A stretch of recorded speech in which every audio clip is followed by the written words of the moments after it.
नमस्कार दोस्तों, स्वागत है आपका आज की बेहद बड़ी और ज़रूरी खबरों में। लेकिन खबर में आगे बढ़ने से पहले अगर आप भी भाजपा सरकार का विरोध करते हैं तो आप अभी इस वीडियो को लाइक कीजिए और इस लाल बटन को दबाकर चैनल को फ्री में सब्सक्राइब करके घंटी बजाइए और कमेंट सेक्शन में लिखें जय हिंद।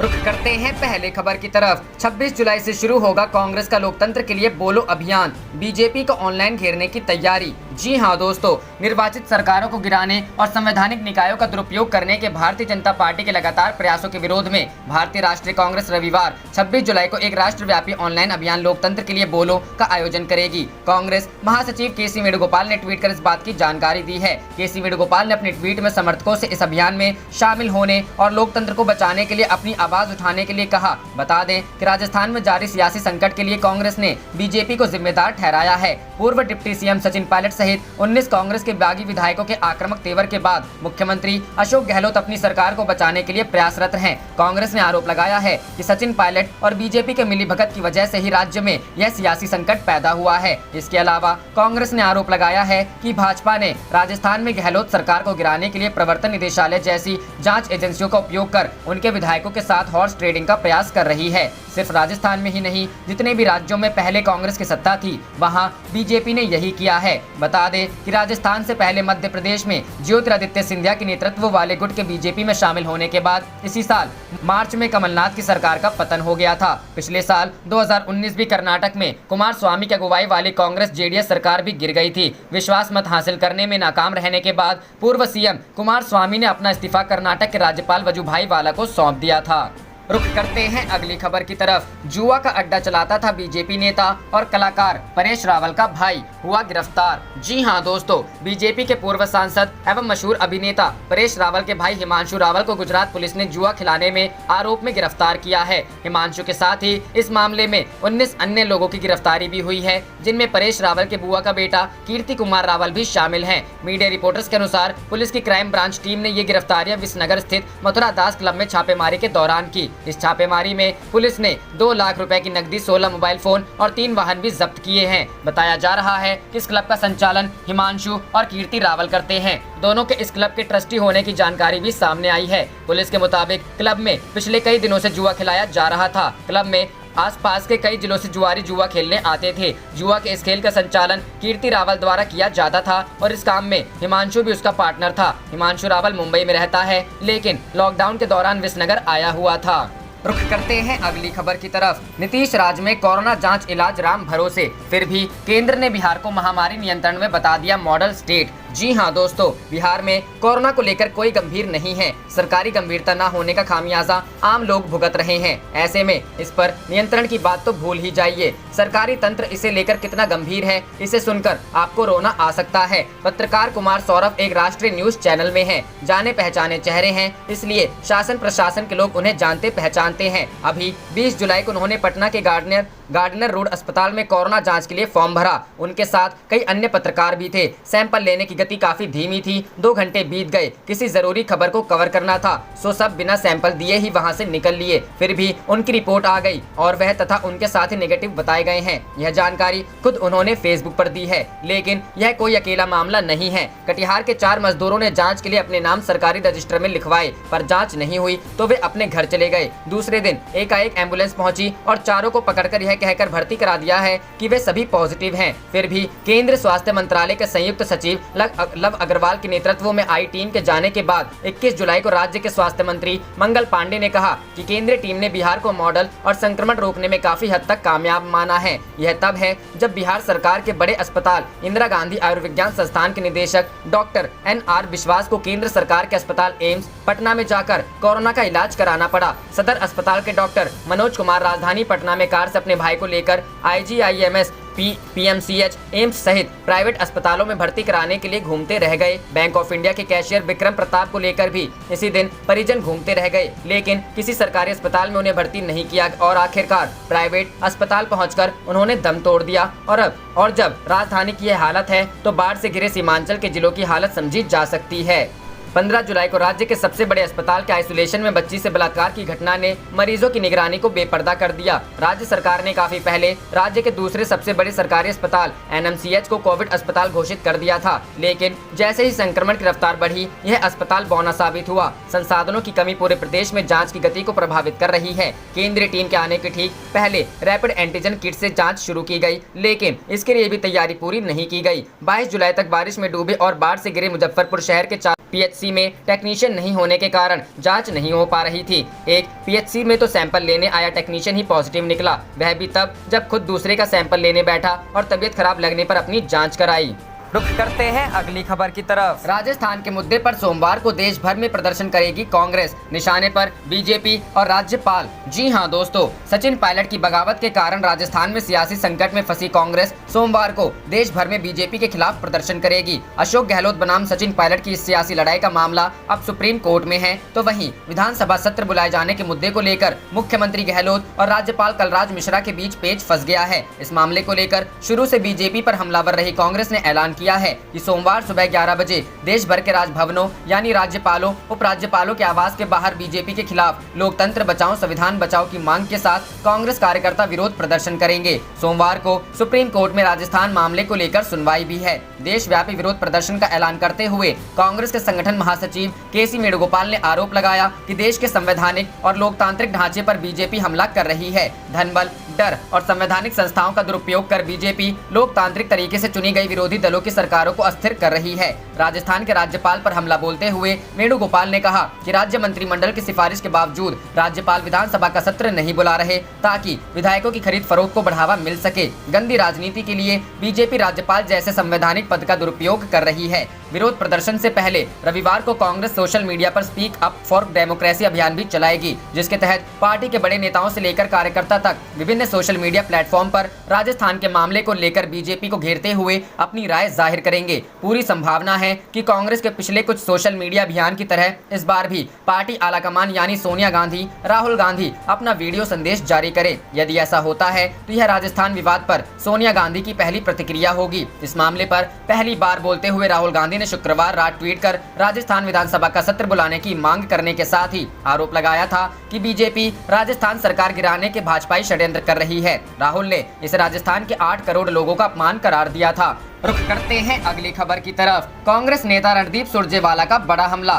ट्वीट कर बीजेपी के बारे में कही ये बात। जी हां दोस्तों, राजस्थान में चल रहे सियासी घमासान के बीच बयानबाजी का सिलसिला जारी है। सरकार को बचाने को लेकर कांग्रेस की तरफ से सीएम अशोक गहलोत के बाद कांग्रेस नेता रणदीप सुरजेवाला मोर्चा संभाले हुए हैं। शनिवार को उन्होंने ट्वीट कर बीजेपी पर हमला बोलते हुए कहा कि राजस्थान में जनता की निर्वाचित सरकार धरने पर बैठी है। बीजेपी जनमत की हत्या में मगन है, प्रजातंत्र बेड़ियों में है और देश खतरे में है। वहीं उन्होंने आगे लिखा कि विधान और लोकतंत्र की रक्षा हम करेंगे। संघर्ष के इस आंधी के बाद नया दृश्य आएगा, मूल्यों और नीति का झंडा फिर से लहराएगा। वहीं सरकार बचाने को लेकर ही गहलोत ने बीजेपी पर हमला करते हुए कहा कि जरूरत पड़ी तो हम राष्ट्रपति से मिलने के लिए राष्ट्रपति भवन जाएंगे। इसके साथ ही उन्होंने ये भी कहा कि अगर जरूरत पड़ी तो हम PM मोदी के आवास के बाहर धरने पर बैठ जाएंगे। बता दें कि पूर्व उप मुख्यमंत्री सचिन पायलट और उनके खेमे के विधायकों के बागी तेवर के बाद गहलोत बहुमत दिखाने के लिए विधानसभा का विशेष सत्र बुलाने की मांग कर रहे हैं, लेकिन राज्यपाल की तरफ से कल तक कोई जवाब नहीं आया है, जिसके बाद सीएम गहलोत ने राज्यपाल कमलनाथ मिश्रा से मिलने को लेकर समय मांगा था। खबरों के अनुसार राज्यपाल की तरफ से शाम 4 बजे तक मिलने को लेकर समय भी दिया गया था, लेकिन खबर है कि सीएम अशोक गहलोत अब तक मिलने के लिए नहीं गए हैं। रुख करते हैं अगली खबर की तरफ। दिग्विजय सिंह बोले, नरेंद्र मोदी और अमित शाह अपने इशारों पर देश चलाना चाहते हैं, दोनों के लिए संविधान का कोई मतलब नहीं। जी हां दोस्तों, कांग्रेस के वरिष्ठ नेता दिग्विजय सिंह ने प्रधानमंत्री नरेंद्र मोदी और अमित शाह पर सीधा हमला बोला है। उन्होंने कहा है कि दोनों गुजरात की ही तरह अब पूरा देश भी अपने इशारों पर चलाना चाहते हैं। इतना ही नहीं, दोनों संविधान के नियमों के विपरीत देश के हर राज्य में विधायकों को खरीद कर बीजेपी की सरकार बनाना चाहते हैं, पैसे और दबाव से चलाते हैं देश। दिग्विजय सिंह ने कहा कि वो पैसे के दबाव पर विधायकों को खरीदकर हर राज्य में अपनी सरकार बनाना चाहते हैं। मध्य प्रदेश में जिन विधायकों ने कांग्रेस से इस्तीफा देकर बीजेपी ज्वाइन की, उन्हें पैसों को जरूरत थी। किसी को 8 करोड़ का कर्ज उतारना था तो किसी को कोई और जरूरत थी। उनकी उसी जरूरत का फायदा उठाकर बीजेपी ने उन्हें अपनी पार्टी में सम्मिलित किया। उन्होंने कहा कि जनता को कैसा लगेगा जब उन्हें पता लगेगा कि जिस बीजेपी से परेशान होकर, नाराज होकर कांग्रेस को वोट दिया, वो कांग्रेस की सरकार गिराकर फिर से हमारे बीच आ गई।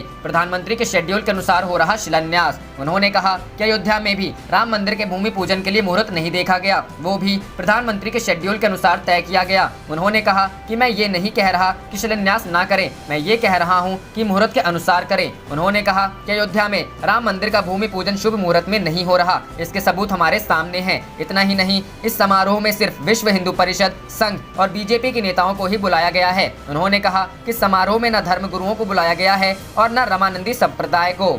रुख करते हैं अगली खबर की तरफ। बढ़ते कोरोना को लेकर प्रियंका ने सीएम योगी को घेरा, बोली भयावह है स्थिति, नो टेस्ट नो कोरोना की नीति छोड़े। जी हां दोस्तों, उत्तर प्रदेश में कोरोना संक्रमण के बढ़ते मामलों के प्रति चिंता जताते हुए कांग्रेस महासचिव प्रियंका गांधी ने योगी सरकार पर हमला बोला है। साथ ही उन्होंने पत्र लिखकर हालात से निपटने के लिए कुछ सुझाव दिए हैं। उन्होंने ट्वीट कर कहा, यूपी में कोरोना की रफ्तार बढ़ने के साथ साथ भयानक दिक्कतें सामने आ रही है। बेड की बड़ी किल्लत है, अस्पतालों के बाहर लंबी लाइन है, मौत के आंकड़े बढ़ रहे हैं। कानपुर, लखनऊ, गोरखपुर, वाराणसी से बदहाली की खबरें हैं। मैंने सीएम साहिब को पत्र लिखकर कुछ सकारात्मक सुझाव दिए हैं। यूपी सरकार को हट छोड़कर एक पारदर्शी और जनहित वाली नीति अपनाने की जरूरत है। प्रियंका गांधी ने कोरोना संक्रमण के बढ़ते प्रभाव से अब गांव देहात भी अछूते नहीं है। इससे पता चलता है कि सरकार ने नो टेस्ट नो कोरोना की नीति अपना रखी थी और अब कोरोना के मामले विस्फोट की स्थिति में है। जब तक पारदर्शी तरीके से टेस्ट नहीं बढ़ाए जाएंगे, तब तक लड़ाई अधूरी रहेगी और हालात और भयावह हो सकते हैं। उन्होंने कहा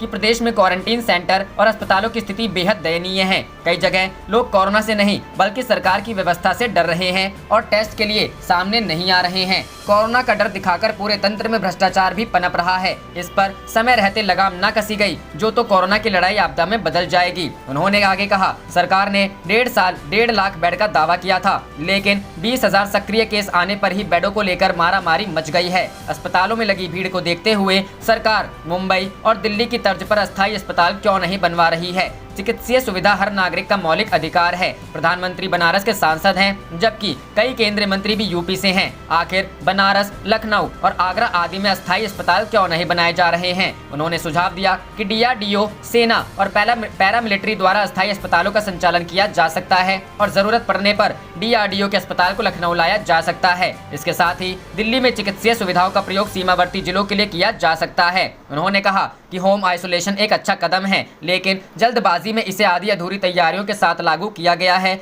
जैसे मरीजों की मॉनिटरिंग और सर्विलांस की व्यवस्था। हालात बिगड़ने पर किसे सूचना देनी होगी, मरीजों के टेम्परेचर और ऑक्सीजन लेवल चेक करने का क्या इंतजाम होगा, इसकी पूरी मैपिंग कर जनता को जानकारी देनी चाहिए। आखिर में कांग्रेस महासचिव ने सरकार को भरोसा दिलाया कि वैश्विक महामारी से निपटने के लिए कांग्रेस का हर कार्यकर्ता सरकार के साथ देने के लिए तैयार है। यूपी की जनता के स्वास्थ्य और जीवन की रक्षा इस समय पार्टी की सबसे बड़ी भावना है। रुख करते हैं अगली खबर की तरफ। एयर इंडिया के पायलटों ने लगाया बड़ा आरोप, कहा अगर एयरलाइन घाटे में है तो अधिकारियों के अय्याशी पर क्यों नहीं लगाई रोक। जी हां दोस्तों, एयर इंडिया के बारे में आए दिन खबर आ रही है कि कंपनी की आर्थिक स्थिति बहुत खराब है। दूसरी तरफ से एयर इंडिया के पायलटों ने आरोप लगाते हुए कहा है कि कंपनी की आर्थिक हालत खराब होने के बावजूद अधिकारी अय्याशी में लगे हैं, लेकिन उनके अय्याशी पर कोई रोक नहीं लगाई जा रही। बता दें कि आरोप पायलटों ने एयरलाइन के CMD राजीव बंसल को चिट्ठी लिखकर लगाए हैं। ये चिट्ठी इंडियन कॉमर्शियल पायलट्स एसोसिएशन और इंडियन पायलट्स गिल्ड की तरफ से लिखा गया है। अधिकारियों की 63 कारों पर करीब 2 करोड़ का खर्च।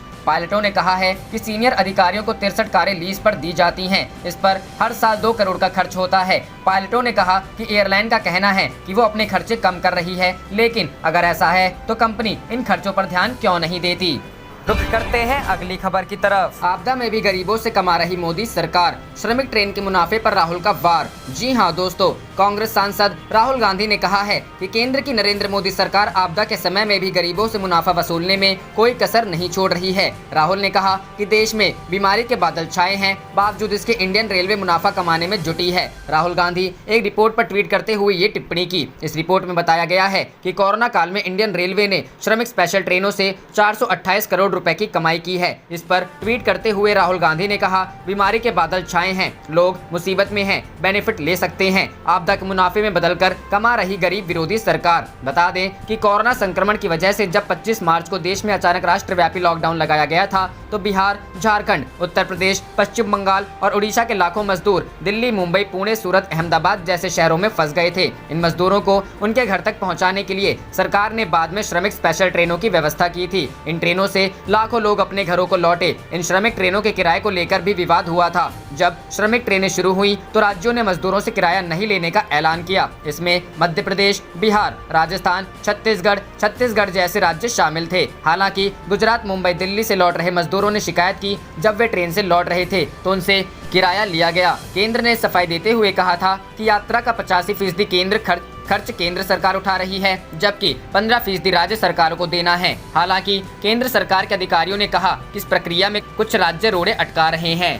रुख करते हैं अगली खबर की तरफ। बिहार के बेगूसराय में गिरिराज सिंह के लापता होने के पोस्टर लगे, भाजपा ने उठाई जांच की मांग। जी हां दोस्तों, बिहार के बेगूसराय में विभिन्न चौराहों पर केंद्रीय मंत्री एवं भाजपा के वरिष्ठ नेता गिरिराज सिंह के पोस्टर लगे हैं, जिसमें यह भी लिखा है कि ढूंढने वाले को इनाम दिया जाएगा। आपको बता दें, गिरिराज सिंह बेगूसराय के स्थानीय सांसद हैं और इन पर मोदी सरकार में पशुपालन, डेयरी और मत्स्य पालन विभाग के मंत्रालय की जिम्मेदारी है। गिरिराज सिंह के लापता होने से जुड़े पोस्टर बेगूसराय के व्यवहार न्यायालय, जिला शिक्षा पदाधिकारी कार्यालय, समाहरणालय, नगर पालिका चौक समेत अन्य चौक चौराहों के अलावा अन्य प्रखंडों के मुख्य स्थानों पर लगाए गए हैं। हालांकि भाजपा सांसद के पोस्टर चिपकाने की जिम्मेवारी अभी तक किसी भी दल विशेष ने नहीं ली है, पर सांसद के लापता होने का पोस्टर लगने के क्षेत्र की सियासत गर्मा गई है, जिसके साथ ही स्थानीय स्तर पर के नेताओं में भी आरोप प्रत्यारोप का दौर शुरू हो गया है। भाजपा के नेताओं ने कांग्रेस के लोगों पर सांसद को बदनाम करने की साजिश करने का आरोप लगाया है। भाजपा नेता अमरेंद्र कुमार अमर ने कहा कि गिरिराज सिंह बेगूसराय की मिट्टी से जुड़े नेता हैं।